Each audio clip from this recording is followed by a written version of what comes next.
இன்னைக்கு நாம ஒரு துக்கமான விஷயத்தை தான் பார்க்க போறோம். என்ன அப்படின்னு கேட்டீங்கன்னு சொன்னா, பெங்களூர்ல நடந்ததான ஒரு சம்பவம் நேற்று வலைத்தளத்துல வந்திருந்தது. அதாவது ஒரு நியூஸ் பேப்பர்ல பேப்பர்ல வந்திருந்தது. ஒரு பெண் பிள்ளை அவங்களுக்கு பிறந்திருக்கு.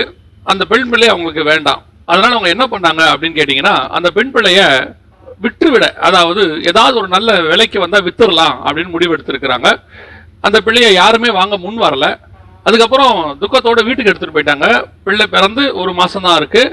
அந்த நேரத்துல அவங்க என்ன பண்ணிருக்கிறாங்க, பக்கத்து வீட்டுக்காரங்கிட்ட தெரிஞ்ச ஒருத்தர்கிட்ட சொல்லி இந்த பிள்ளைய வித்து போடுறதுக்கு ஏதாவது ஒரு வாய்ப்பு இருந்தா சொல்லுங்கன்னு சொல்லி, அப்புறம் பக்கத்து கிராமத்துல உள்ளவங்க அந்த பிள்ளைய வாங்கிக்கிறேன்னு சொல்லி அந்த பிள்ளைய ஏறக்குறைய 1 லட்சம் ரூபாய்க்கு அந்த பிள்ளைய வித்திருக்கிறாங்க. வித்துட்டு அந்த பணத்துல ஒரு பைக்கும் ஒரு செல்போனும் வாங்கியிருக்கிறாங்க. இதுக்கு அந்த பிள்ளையை பெற்ற தாயும் உடந்தை 2 பேரும் சேர்ந்து தான் அதை பண்ணியிருக்கிறாங்க. இந்த விஷயம் எப்படி வெளியே வந்தது அப்படின்னு சொல்லி பாத்தீங்கன்னு சொன்னா, 1 மாசம் பிள்ளை இருந்துச்சு, அதுக்கப்புறம் பிள்ளை இல்லையே அப்படின்னு சொல்லி பக்கத்து வீட்டுக்காரங்களா கேட்கும் போது, இவங்க ஏதோ சொன்ன காரணங்களால அவங்க திருப்தி அடையாதவங்க பக்கத்து வீட்டுக்காரங்களா சேர்ந்து போலீஸ்ல போய் போன் பண்ணிருக்காங்க. அவங்க வந்து விசாரிச்சப்பதான் அந்த உண்மை வந்து பக்கத்து கிராமத்துல இருந்து பிள்ளைய போய் அவங்க என்ன பண்ணிருக்காங்க, மீட்டு எடுத்திருக்கிறாங்க.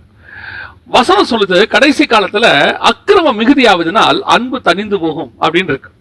தீமோத்தேயு நிருபத்துல பவுல் சொல்றாரு 3ஆம் அதிகாரம் 3ஆம் வசனத்துல, சுபாவ அன்பில்லாதவர்களை மனுஷன் மாறி போவான்னு இருக்கு.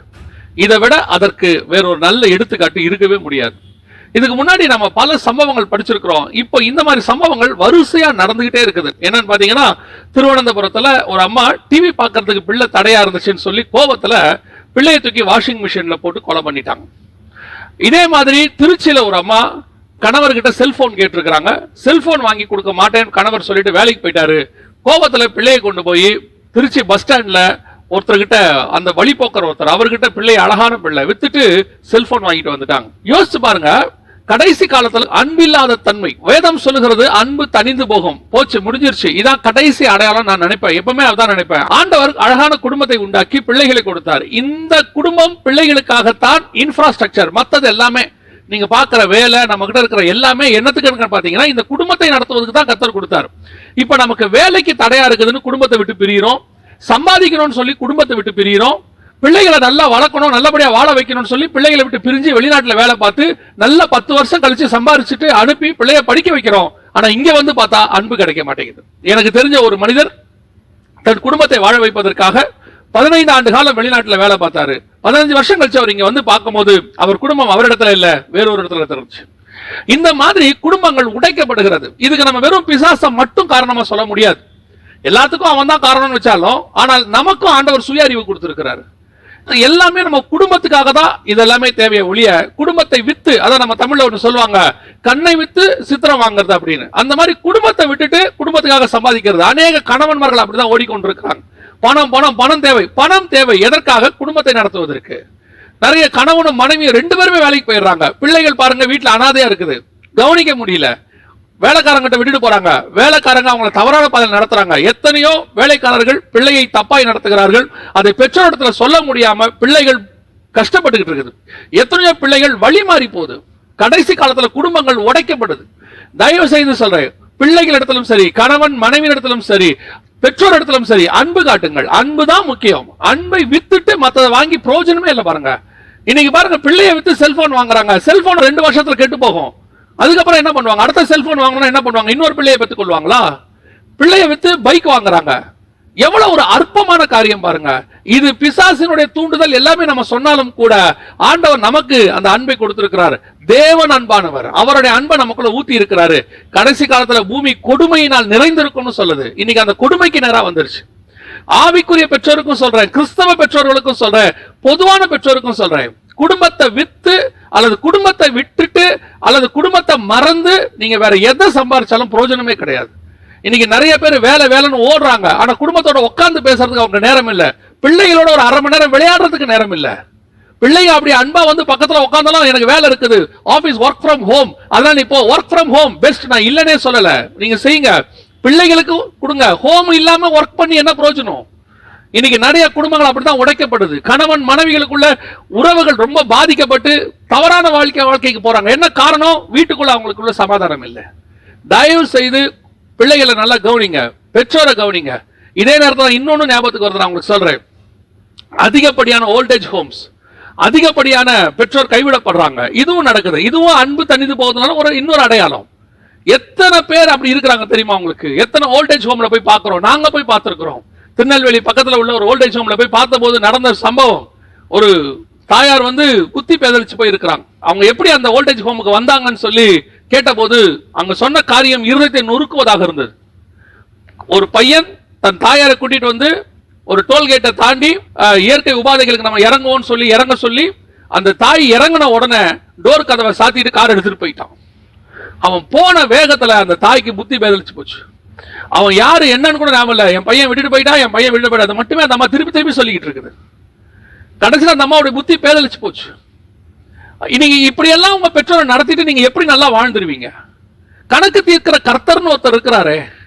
நாம அதை நம்ம மறந்து போறோம். நியாய தீர்ப்புன்னு ஒண்ணு இருக்குது. கொஞ்சம் யோசிச்சு பாருங்க. இன்னைக்கு நிறைய பேர் என்ன சொல்றாங்க, வயசான காலத்துல அம்மாவை வச்சுக்க முடியாதுங்க, அவங்க டென்ஷன், அவங்க கூட இருந்தாங்கன்னா ரொம்ப எங்களை டென்ஷன் படுத்துறாங்க. நீங்க குழந்தைகளா இருந்து பெரியவராக வரைக்கும் நாம பண்ண அத்தனை டென்ஷனையும் பொறுத்துக்கிட்டு தான் அவங்க நம்மளை வளர்த்தாங்க. நைட்டு 12 மணிக்கு நமக்கு பசி வரும், அழுவோம். குழந்தையா இருக்கும் போது அவங்க அதெல்லாம் செஞ்சுட்டு தான் நம்மளை காப்பாத்துறாங்க. இன்னைக்கு நம்ம இவ்வளவு பேசுறோம், பெற்றோர் டென்ஷனா தெரியுறாங்க. நமக்கு சொல்றாங்க வயசான காலத்துல உளறிக்கிட்டே இருக்கிறாங்க. நம்ம எவ்வளவு உளறி இருக்கிறோம்.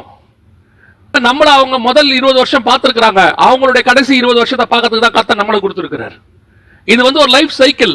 இன்னைக்கு நீ விதைக்கிறது தான் ஒரு காலத்துல அறுப்பீங்க. அன்பு ரொம்ப முக்கியம். பிள்ளைகளிடத்துல அன்பா இருங்கள். நீங்கள் எவ்வளவுக்கு உங்க பிள்ளைகிட்ட அன்பா இருக்கிறீங்களோ நாளைக்கு உங்க பிள்ளைகள் வயதாகும் போது உங்களிடத்துல அன்பாக இருக்கும். இன்னைக்கு உன் பிள்ளைகிட்ட நீ அன்பா இல்ல, நாளைக்கு உன் பிள்ளை உங்ககிட்ட அன்பா இருக்காது. உங்க பெற்றோரை கவனிங்க. வசனம் சொல்லுது, உன் ஆயுசு நீடித்திருக்கும்படி உன் தாயும் தகப்பனையும் கனம் பண்ணு.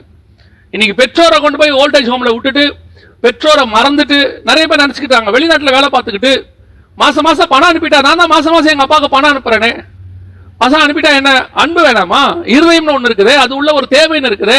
மகனை பார்க்கணும், மகளை பார்க்கணும், பேரனை பார்க்கணும், பேத்தியை பார்க்கணும், அவங்களுக்கு ஒரு ஆசை இருக்குமே. பணத்தை மட்டும் அனுப்பிட்டா போதுமா? இப்ப நீங்க யோசிச்சு பாருங்க. பணத்தை மட்டும் உங்களுக்கு கொடுத்துட்டு உங்க மனைவி பிள்ளைகள் எல்லாத்தையும் பிரிச்சுட்டு நீ வெறும் பணத்தை மட்டும் சம்பாதிச்சு, அப்படி சில ஜென்மங்களும் இருக்கு. மனைவி இல்லாம, மனைவி ஒரு ஊர்ல, கணவன் ஒரு ஊர்ல, பிள்ளைகள் ஒரு ஊர்ல, வெறும் பணம் பணம் பணம் சம்பாதிக்கிறவங்க இருக்கிறாங்க. இவங்க எல்லாம் யாருன்னு கேட்டீங்கன்னா கர்த்தருடைய அந்த திட்டத்தை விட்டு வழி விலகி போன கூட்டம். ஒரு சூழ்நிலையால இருந்தீங்கன்னா தயவு செய்து குடும்பமா வாழ முயற்சி பண்ணுங்க, ஜெபம் பண்ணுங்க. ஒருவேளை இதுக்கு முன்னாடி அப்படி ஒரு சூழ்நிலை அமைஞ்சிருச்சு, நாங்க குடும்பமா வாழ ஆசைப்படுறோம், முதல்ல நீங்க அதை ஆசைப்படுங்க. குடும்பமா வாழ ஆசைப்படுறோம் அப்படின்னு ஆசைப்படுங்க, ஜெபம் பண்ணுங்க. உங்க குடும்பத்தின் மேல அன்பு செலுத்துங்க. பிள்ளைகள் மேல, நான் ரொம்ப அதிகமா சொல்றது, பிள்ளைகள் மேல அன்பு செலுத்துங்க. இந்த கடைசி காலத்துல பிள்ளைகள் வீடியோ கேம்ஸ் மேல அன்பு செலுத்துது. அதனுடைய விளைவு என்ன தெரியுமா? அந்த வீடியோ கேம்ஸ்ல வரக்கூடியதான தவறான அந்த முரட்ட சுபாவம் உங்க பிள்ளைகளுக்குள்ளேயும் வருது. உங்க பிள்ளைகளுக்கு அன்பை சொல்லிக் கொடுக்கக்கூடிய ஒரே ஆள் நீங்க மட்டும்தான்.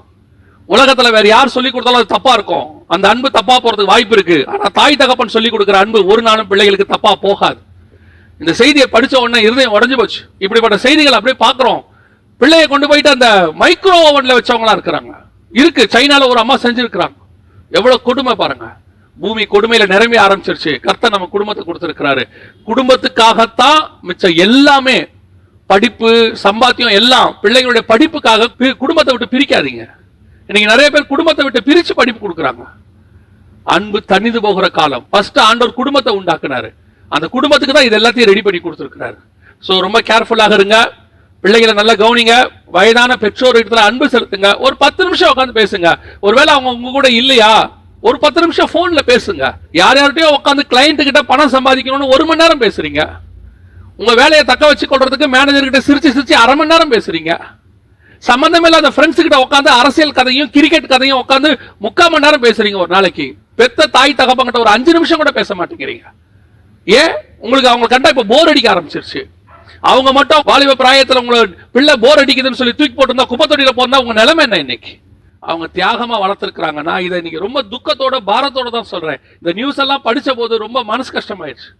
ரொம்ப கேர்ஃபுல்லா இருந்து கொள்ளுங்க. நீங்க அளக்கிற அளவின்படிதான் உங்களுக்கு அளக்கப்படும். கர்த்தருக்கு சித்தமானால் இன்னொரு டுடே ஸ்பெஷல் வழியாக உங்களை நான் சந்திக்கிறேன். God bless.